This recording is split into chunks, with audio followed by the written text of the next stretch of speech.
Good morning and welcome to Christ Central Daily Devotional. I'm Fiona and I have the pleasure of starting off our mini-series on Psalms. Before I begin reading Psalm 1, I just want to give you a bit of background. So the first Psalm of David is categorized as a wisdom psalm. And wisdom psalms, like Proverbs, focus on the value of wisdom and living a wise and godly life. Psalm 1 gives a distinction between the wise and the wicked. So in a nutshell, blessed is the righteous person who delights in the law, but the ungodly, on the other hand, will perish. So here we go, Psalm 1. Blessed is the man who does not walk in the counsel of the wicked, or stand in the way of sinners, or sit in the seat of mockers. But his delight is in the law of the Lord, and on his law he meditates day and night. He is like a tree planted by streams of water, which yields its fruit in season, and whose leaf does not wither, and whatever it does prospers. Not so the wicked. They are like chaff that the wind blows away. Therefore, the wicked will not stand in the judgment, nor the sinners in the assembly of the righteous. For the Lord watches over the way of the righteous, but the way of the wicked will perish. Now, I don't know about you, but when I've read this psalm in the past, I've decided that it's actually aimed at super Christians, kind of like Heather Lawrence. But I have kind of dismissed it in the past. But in light of what's been preached recently on holy living on a Sunday morning, I am prepared to give this little psalm another try and see if I can bring some application to us on this chilly Wednesday morning. So verse 1 starts with the word blessed, or as some commentaries put it, happy. Two words that all humans seem to spend their lives striving for. And I'm reminded here of a little story of the unhappy king who longed to be happy. He searched high and wide, but could not find no cure for his unhappy state. So one day he sent his courtiers out into the world to find just one happy person. And he decided that if he could wear the shirt of this one person, he would indeed be happy. So the courtiers traveled the world and eventually they found a contented man. And when they reported back to the king, they also sadly had to report that this happy man had no shirt to give to the king. So this little story seems to emphasize the need for self-sacrifice to obtain happiness, something I think we all acknowledge and we're all happy and we're all okay with. In Psalm 1, we are told that blessing comes from not walking in the counsel of the wicked, or to update this, hanging out with people who have no need for God. Now, in true Steve and Trisha style, I'm going to tell you that I don't like this verse. I don't like this verse at all, because I don't see how we can be shining lights in the world without keeping the counsel of the wicked, or to once again update it, be with people who have no need for God. Now, I'm sure we all have precious and special people in our lives who at the moment have no need for God. So how do we resolve this? Well, perhaps it comes down to a bit of self-discipline when we're with people like this. Something I'm going to come back to in a minute. So when we go out into the world, are we fueled up with God's word? Do we have enough input from godly friendships? And are we wearing our full armour that Al explained to us last week? If we are, then when we go into battle with our non-God-seeking friends, family or colleagues, we can maybe expect the balance to be tipped in our favour.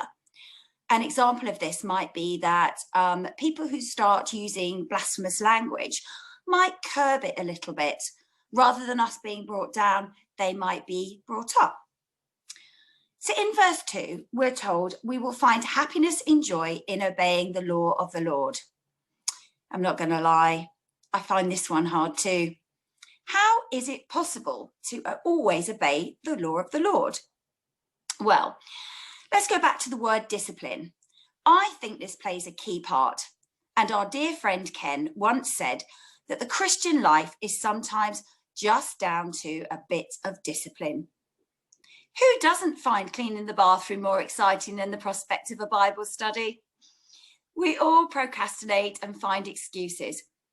But if you're listening to me witter on, then you've already shown you have discipline. Either you've got your backside out of your nice warm bed on a chilly February morning, or you've decided to tune in a bit later rather than watching the telly or YouTube. I don't know about you, but I get a great deal of blessing and joy and happiness from being with this group. Really worth getting out of bed for. Now, this brings me to yet another tricky line that basically makes me want to run for the hills. Super Christians may be able to meditate on God's word day and night. And if you are one of these people, you will be like a healthy tree by a beautiful stream, bearing luscious fruit at exactly the right time. But I'm going to persist with my quest to make this psalm a bit more accessible for all of us. So I'm going to ask myself 3 questions. Firstly, what does meditate actually mean? Secondly, what sort of life would you need to have in order to achieve this, or for me to achieve this? And thirdly, how can we actually achieve this in the lives we actually live? So according to clever scholars, meditate can mean discuss or dispute. Now this throws a whole different light on my initial interpretation of kind of sitting cross-legged, humming and saluting the sun. And I thought, yeah, maybe I can work with this. Secondly, what kind of life would I need to lead to meditate all day and night? Well, I would literally need to run for the hills, Maria von Trapp style.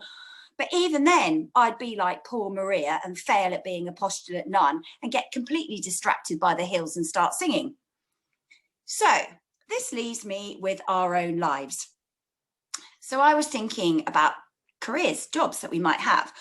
So take healthcare workers under huge pressure, dealing with hundreds of patients and attending to personal care. Or teachers, fully stretched by 30 children, all wanting their attention. Office workers, constantly on the phone, under pressures, dealing with demanding clients. Lawyers, designers, builders, policemen and women, and so the list goes on. How are they supposed to meditate day and night? Well, as Helen Davis once said in our Connect group, you need to take the Lord with you. You fuel up each morning and you use God's word and arrow prayers to problem solve throughout your day. Lord, give me patience was a very common prayer I prayed as a secondary school teacher. And now as a mum of 4 teenagers, I'm still praying that pretty regularly throughout my day. So if you think of lunchtimes, coffee breaks, train and bus journeys, maybe there are opportunities to discuss and debate, listen, show some compassion, and maybe this psalm is within our reach. So that takes us to the second part of the psalm. We are told that wicked people will not prosper. Now, I think it's important to see this in terms of believer and non-believer, as we are all sinners. But those who delight in the Lord will prosper and find blessing. And it's a great sorrow for those who neglect the need for God. Their character is described as being like chaff, worthless and without substance. But this is another line I don't really like, because I don't see worthless characters in my unsaved friends.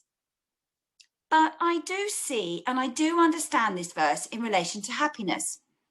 And I know it's only in the Lord that we can find true happiness and satisfaction. We will only find blessing in striving to improve and invest in our characters rather than wealth and worldly pleasure. Verse 5 says, the wicked will not stand in judgment and sinners will not be with the righteous. Now we're all sinners, but sinners who do not accept God will not be with those who do. A very sobering message, and one that should spur us on to prayer, discussion and debate with and for our unsaved friends. Psalm 1 ends with, the Lord watches over the righteous. And even in our sinfulness, our brokenness, our failures, the Lord watches over us. last line, I think, needs to be read in conjunction with the gift of the cross. The wicked will perish, but God has provided a way for all of us not to. I'd like to end this morning by drawing out a couple of words and phrases that I do really like from this psalm. So, blessed is the man or woman. I like that. Blessed is the man or woman. Happy and content are those who delight in the Lord. I like that too. So that's where I'm going to end this morning. And I hope you can find a way to make this psalm a little more accessible and a little more relevant for you today. Thank you for listening.